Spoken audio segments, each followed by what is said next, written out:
Bem, pessoal, então os amigos pedem aqui no canal qual forninho eu compro, qual forninho é o melhor. Então eu vou dar algumas dicas aqui para vocês. Olha, eu não vou falar em questão de marca. Da mesma marca tem diversos tipos de forno. Então vocês procurem alguns detalhes quando vocês forem comprar. Não vai muito pela questão da beleza. Às vezes tem forninho que é eletrônico, painel, isso, aquilo. Então vai mais pela eficiência desse forno. Vou dar algumas dicas para vocês. Quando vocês abrirem ele, observa os forninhos que tem borracha aqui na porta.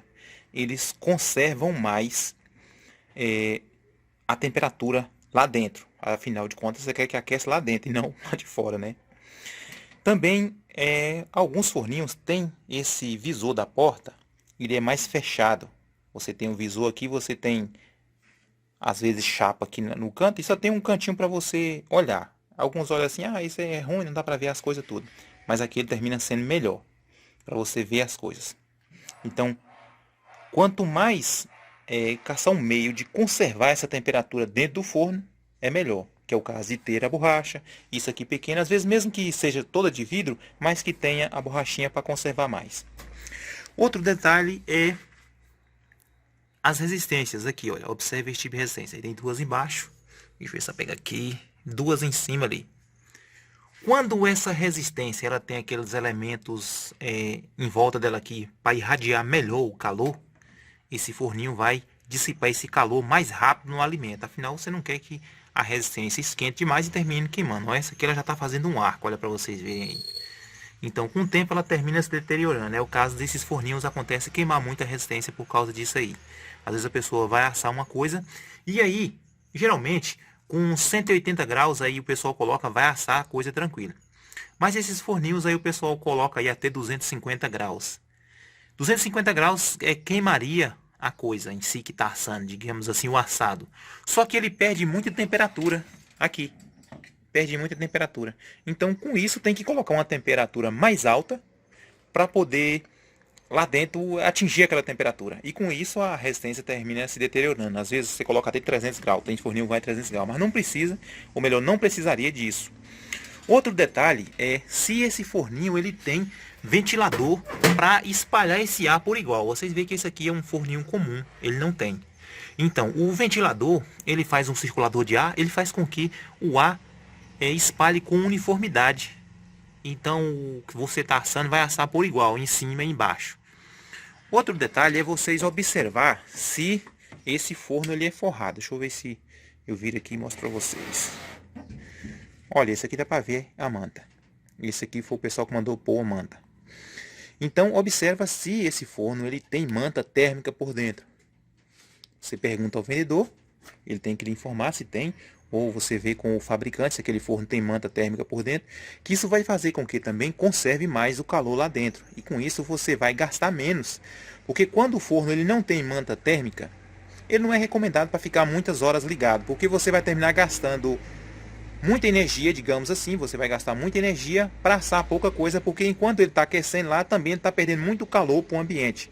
Digamos que é igual um ar-condicionado quando você liga no seu quarto e deixa a janela aberta, ou uma porta aberta. E aí, aquele calor, aquela resfriação vai demorar para atingir aquela temperatura que você quer. Você programa ali, por exemplo, ali 22 graus, que aqui na Bahia nós já está morrendo de frio. Você programa 22 graus. E aí, ele vai demorar para atingir 22 graus porque está escapando a temperatura. E se você fechar o ambiente, fazer igual o caso, condicionar ali só aquele ambiente, vai atingir a temperatura mais rápido. A mesma coisa é o forno. Às vezes você pega ali um forninho, está mais quente por fora do que por dentro, então ele está perdendo muito calor.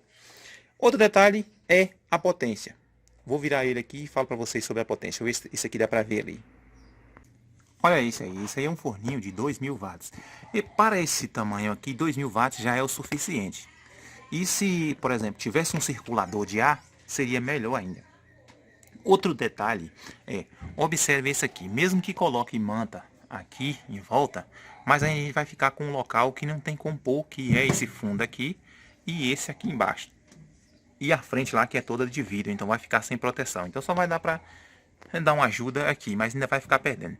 Então quando vocês verem um forninho que ele tem essa outra parte aqui maior, às vezes você observa o forno, a dimensão externa dele é bem grande, digamos assim, e a dimensão interna é um pouco menor. Aí você olha assim, você acha desproporcional, mas por que isso? Geralmente esses fornos, ele tem manta forrando todo o forno. Então essa parte aqui também termina tendo um forro aqui, forro embaixo. Esses fornos também costumam ser mais pesados e ocupar maior espaço. E às vezes as pessoas não gostam desse tipo de forno por causa disso. Só que é os fornos mais eficientes. Isso também é válido para o forno a gás. Quando vocês forem comprar um forno a gás, se ele tiver manta em volta toda dele, é melhor. Vocês vão gastar menos gás ainda. O forno a gás ele só não vai ter manta na parte de baixo, onde está fazendo a parte da temperatura, né? Porque ele não tem como fechar ele todo, porque se ele não tiver uma entrada de oxigênio, o fogo vai apagar. Mas esse outro aqui, quanto mais lacrado, melhor. Deixa eu ver se faltou algum outro detalhe.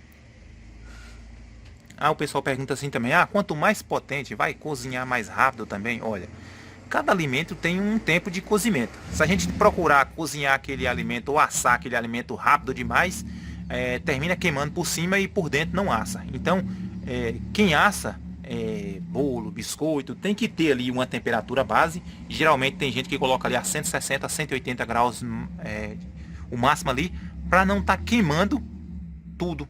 Porque o forno ele tem também dois modos de controle de temperatura. Eu vou mostrar para vocês ali. Então olha, esse aqui tem o timer. Esse timer é o tempo que nós vamos programar o quanto o forno vai ficar ligado até o término do assado. Por exemplo aqui, se a gente colocar aqui 10 minutos, ele vai ficar os 10 minutos ali até completar esses 10 minutos. Independente se assou ou se não. Independente se a temperatura atingiu aquela que a gente quer. Por exemplo, se a gente colocar aqui, olha, 200 graus. Em 10 minutos, se ele não atingir 200 graus, ele vai desligar. O forno vai desligar geral. E se a gente colocar a temperatura aqui, olha, em 200 graus, e ela atingir 200 graus, e o tempo aqui ainda não terminou, aqui vai desligar a temperatura, que ela já atingiu 200 graus. Aí quando ela começar a cair ali para 180, mais ou menos, digamos assim, uma diferença de 5 a 10, ele vai voltar a ligar. Isso até esse tempo terminar. Digamos que a gente escolhe aqui 30 minutos. Ele atingiu 200 graus, o forno desliga, não vai estar mais aquecendo, ele só vai manter a temperatura. Quando essa temperatura começar a cair, ele volta a ligar e mantém ela em 200 graus. Então, para isso, o termostato aqui, para medir a temperatura. Esse é um termostato de temperatura positiva, que é, aí ele começa aqui, nesse caso aqui, acima de 100 graus, aí, digamos assim. Mas geralmente eles começam, a temperatura deles começa aí acima de 40, 50 graus, ele já liga. Esse aqui tem as escolhas de escolher as resistências, a de cima, a de baixo, as duas. Geralmente escolhe a de cima quando vai assar, ou melhor, geralmente escolhe a de cima quando vai só aquecer uma coisa na parte de cima. A de baixo quando vai aquecer a parte de baixo, as duas quando a pessoa quer assar por igual, ou só a de cima quando quer dar uma douradinha na parte de cima. Então tem essas opções. Isso aí é só opção de assamento. Agora o que vocês devem atentar é essa questão que eu falei para vocês, da borracha, da manta. A potência vai ser, por exemplo, assim, de 1.500 a 2.000 é o suficiente para um forno desse aqui. Se é um forno maior, aí tem que ser um pouco mais, que vai caber mais objetos dentro. Pessoal, se ficou faltando alguma coisa aí, o pessoal que tem conhecimento na área também, deixa aí ou faz as perguntas que no próximo a gente vai procurar complementar esses detalhes aí sobre os forninhos. Então pessoal, se gostaram, deixa o ok de vocês, compartilhe o vídeo para que outros vejam, se inscreva no canal. Muito obrigado e até a próxima.